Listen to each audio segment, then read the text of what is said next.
Hi everyone, it's me, Diana, TheDollFairy. We're back with the next entry in our Pokemon Zodiac series. Scorpio. For this star sign, which is represented by the symbol of the scorpion, I chose the legendary Pokemon Giratina. Giratina has two forms, one of which is its snake-like origin form, while its altered form has legs. This form especially made me think vaguely of a scorpion, and when I learned that Scorpio's signature colors include red and black, I decided that this Pokemon would be perfect. Apparently, Scorpios tend to be strong-willed, passionate, intelligent, jealous, possessive, and secretive, and all of these traits combined with Giratina's aesthetic convinced me to make my doll a little bit dark and edgy, but in a beautiful, clever, and entrancing way. I started by sketching out a few different ideas for my Giratina design. I was a little stumped at first about the outfit. I feel like I've already done a few dolls with long straight skirts or mermaid-style dresses such as Yveltal, Lunala, and Primarina. So even though I drew a lot of inspiration from Giratina's snake-like form, I avoided that kind of a skirt. Since I was going for edgy anyway, I came up with a combination of a vest and an open skirt over tight pants and very tall boots. For her hair, my plan was to make it red in the front and black in the back, and to twist strands of her ponytail into pieces that will resemble the wings Giratina has in its origin form. Once my plans are set and I'm feeling good about the overall feel of the sketches, I take a cerise hood doll as my base, and I remove her factory hair, and then I remove her factory paint with acetone nail polish remover. For her reroot, I'm drawing a line on the head to indicate where I will root red hair and where I will use black, and then I paint the head itself. I'm using what's left of the oil spill monofiber from RetrodollsUS that I used for Umbreon. This got a little complicated because of the limited amount of hair I had left, and the fact that some of it was cut shorter while some of it was longer. So I strategically placed the strands so that these pieces would work in a ponytail style.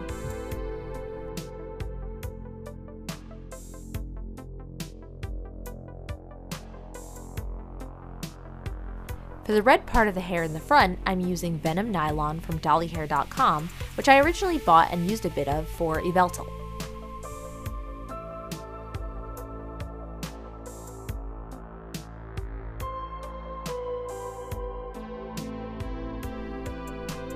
When the reroot is finished, I protect the hair behind some fabric and spray the doll's face with Mr. Super Clear a few times before beginning the face up.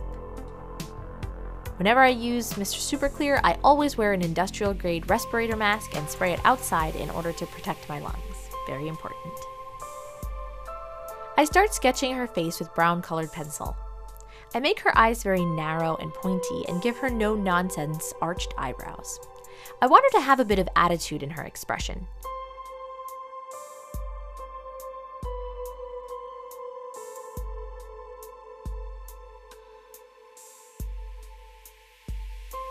I refine the outlines, focusing a lot of attention on her lash line. She's going to have very elegant long eyelashes.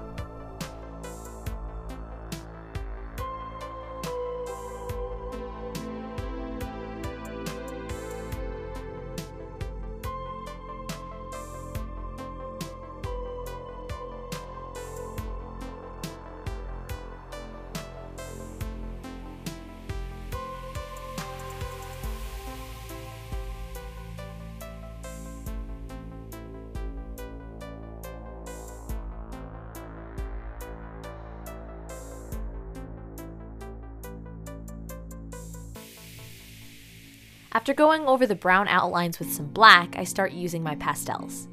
I use dark reds and some brown and black for some dramatic eyeshadow. For her lips, I'm also using dark reds, but with a more burgundy hue.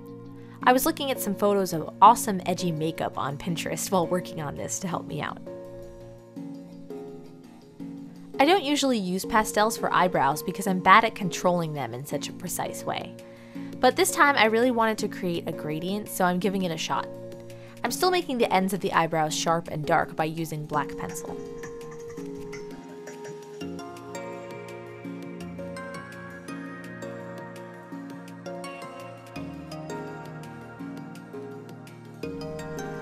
I add some shadows and blush to her face as well.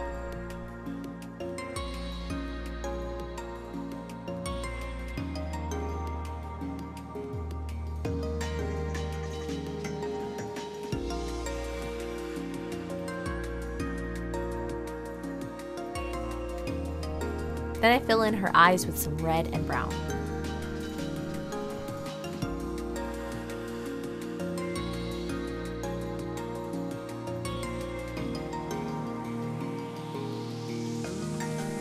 Then I spray the face with another layer of MSC and wait for it to dry before continuing to build up the colors I've laid down. When working on this next layer, I focus on creating vibrancy and depth. I use reds, browns, and even some violet, blue, and black to create shading and depth in her irises.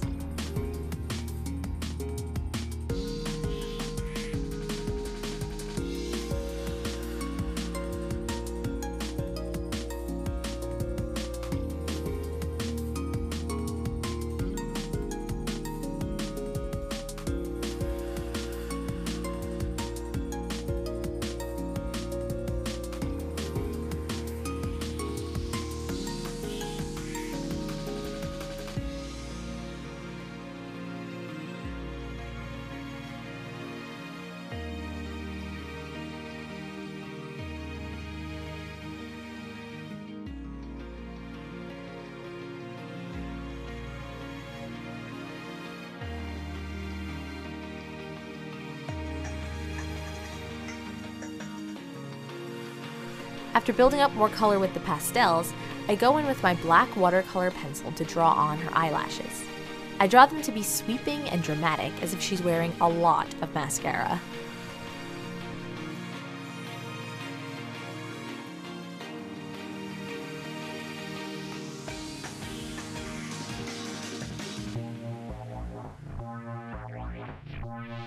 I shade the white parts of her eyes with a bit of gray and some more white.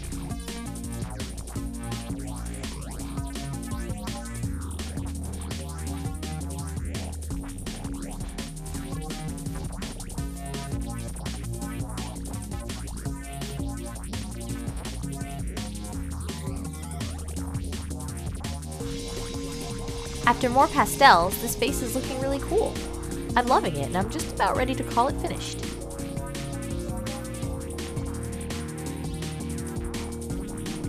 But we're not done with the MSC and the pencils just yet. For the first time, I'm going to spray her body and try doing some tattoos. I feel like that will really help make Giratina look edgy and cool, but also elegant. In the middle of her chest, right above where her shirt will go, I'm drawing the symbol for Scorpio, which looks kind of like a fancy M. On her left arm, I'm going to draw Giratina itself in its snake-like origin form. This felt a bit weird at first because of drawing on such a small, curved surface, but I worked carefully and I did my best, and I think it turned out pretty well actually. I realized as I was doing this that I wasn't consistent enough with where I sprayed the sealant, so parts of the surface didn't have enough tooth or roughness for the pencil pigments to stick. I did my best to create the outlines anyway, because I'll be able to go over them again and make them look much better after another layer of sealant.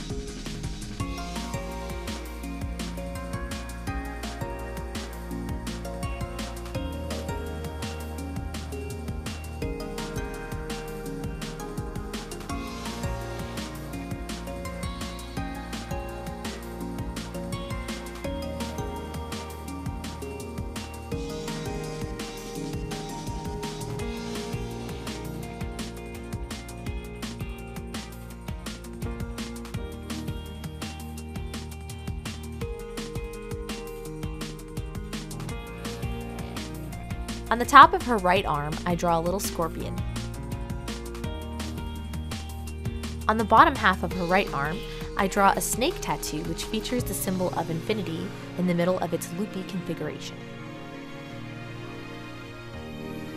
I sort of just let myself have fun with that one. I didn't really plan it out, and I kind of like how it turned out. After sealing them again, the tattoos are all finished, and it's time to make Giratina's outfit. I'm starting with some patterns that I've already created, like the one I made for Rissa's jacket in my last video, and I'm modifying them to work for this doll. The shorts pattern and the tall sock pattern are from my Aqua doll. I'm going to lengthen the shorts and use the sock pattern to create the black part of her tall boots. For the jacket, it's going to be sleeveless. It's going to be a sleeveless vest, and it'll be short in the front, but in the back, it will extend into a long and full skirt on the bottom. At the very back of the skirt, it will come to a little point as a little nod to Giratina's tail. I use a paper towel to sketch out the pattern for the back/bottom piece, and then I keep tweaking it until I'm satisfied. For this vest/skirt piece, I don't even know what to call it anymore, I'm going to use this shiny textured silver satin. The pants will be made from this stretchy, less shiny silver material, which is actually a book cover. Remember book socks? That's what this is. The shirt underneath the vest will be black. For the black sock boots, I fold my black fabric in half and I trace around the pattern at the fold. Then I sew along the edge and fold down the top for a neat finish. When I turn them inside out, they're shaped perfectly for the doll's leg. I sewed the top and I also sewed the pants, and then I realized that I probably should have attached them earlier. So I ended up sewing them together while they were on the doll. Just a little bit messier, but it worked out fine. For the vest and skirt, I'm very carefully hemming this to make sure that it creates the right shape. I learned while doing this that I really should have used fray block. I already knew that, but I was just kind of lazy about it, so yeah, use fray block with satin.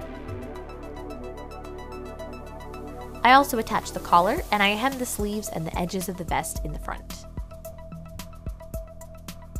I want to use some of this stiff gold tulle material inside of the skirt to puff it out a bit and just to look cool. I really like the idea of combining ballerina-esque tulle with edgy stuff. I gathered up a couple pieces of this and actually ended up sewing them to her pants so that they would stay in place underneath the skirt and peek out a bit underneath. For her boots, right now she only has socks, so I will need to create a sole and a toe piece. There will also be a little cross shape on the top of the boot to mimic Giratina's feet in its altered form. I'm making the sole from 2 layers of craft foam, and then also using foam pieces for the pointy toe pieces that will go on the top of the boot. I hot glue the layers of the sole together, and while the glue is still hot, I mold the sole to the doll's foot. I hold it there for a while, and once the glue cools, the foam will hold its shape. Then I simply cut out the shape of the sole. For the toe pieces, I curve them a bit using the heat from this little candle flame. For the crown pieces and the crosses that will go on the boots, they're too dainty to make out of foam, so I'm going to be using index cards for these delicate pieces. After cutting them out, I sort of prime them with black paint before painting them over with gold. Finally, I use some Liquitex matte varnish to give them extra reinforcement. I'm going to use this faux leather cord to create accents on her pants that are meant to resemble the black patterns on the Pokemon Giratina.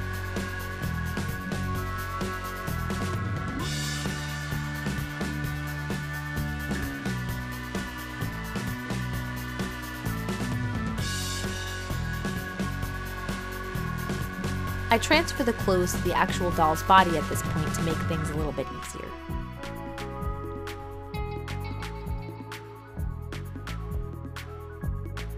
For the belts on her jacket and on her boots, I'm using this thin maroon ribbon that matches her hair almost perfectly. On each piece, I'm gluing a little metal loop in the middle to create the illusion of an actual belt closure. I use my favorite fast grab tacky glue to attach the belts to the collar of the vest, as well as the front part of the vest across her chest. These 3 pieces are important because they create the red and black alternating stripes on Giratina. It creates the stripes in a subtle and classy way, instead of simply giving her a striped top. For the shoes, I glue the soles onto the bottom of the black socks and use hot glue to attach the pointy toe pieces in front. I burned myself a little, but it was worth it. Now that her outfit is complete, it's time to get her head and style that hair. Honestly, I hate styling the hair. It's always so terribly frustrating, and this time was no exception. I did most of this process off camera because it was just not working out and it was impossible to get it, on the camera. But the plan was to poke a few black pipe cleaners into her head to go inside of her ponytail. Then I would wrap the pieces of hair around the pipe cleaners and put a little red bead or something at the bottom. I did manage to get 3 pipe cleaners to stay in her head. but the hair was just too thin and slippery to cover the pipe cleaners fully. I had to keep redoing this, and I wasn't satisfied until I finally cut the pipe cleaners short and used multiple rubber bands along the piece of hair to get it to stay together.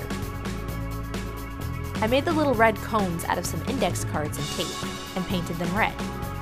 These aren't really my best work, but at this point I was about to tear my own hair out of my head, so yeah. For the front part of the hair, I trimmed it and I used water and spiking glue to get it to stay in place in spiky anime-esque pieces.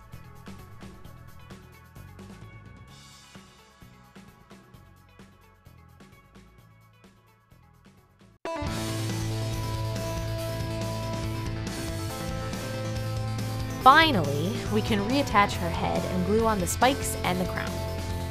I just used hot glue for that because at this point I was so done and I was totally unwilling to consider any kind of glue that would take any longer than hot glue to dry. Okay everyone, it's time to introduce Scorpio to the lineup. Thanks for your help, Cerise. Let's get this transformation underway.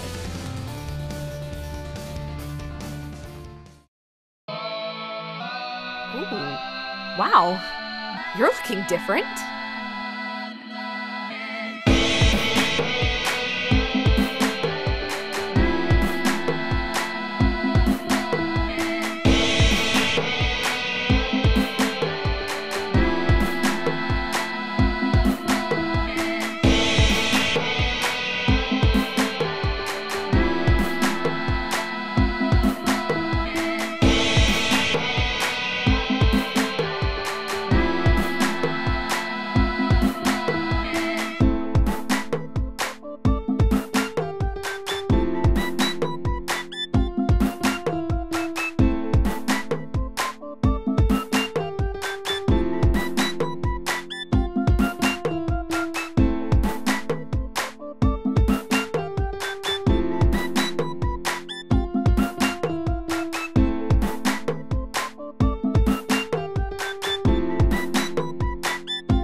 This doll got me really frustrated a few times, but now that she's finished, I do think she's quite beautiful. The funny thing is that her face up was so easy, and I was satisfied with it right away. I love her smoky eyeshadow and dramatic lashes and her dark lips. Her face is easily my favorite thing about her. But everything else was a little frustrating to accomplish at one point or another. Anyway, now that she's complete, I'm really happy with her outfit and all of its little details, like the belts and the leather accents and the gold tulle. I love the juxtaposition of the softer, prettier elements like the shiny, puffy skirt and the gold tulle, with the unapologetic tattoos and her edgy expression. Her hairstyle didn't work out too smoothly at first, but after quite a bit of frustration, it's actually very close to achieving my original vision for it, so I'm satisfied.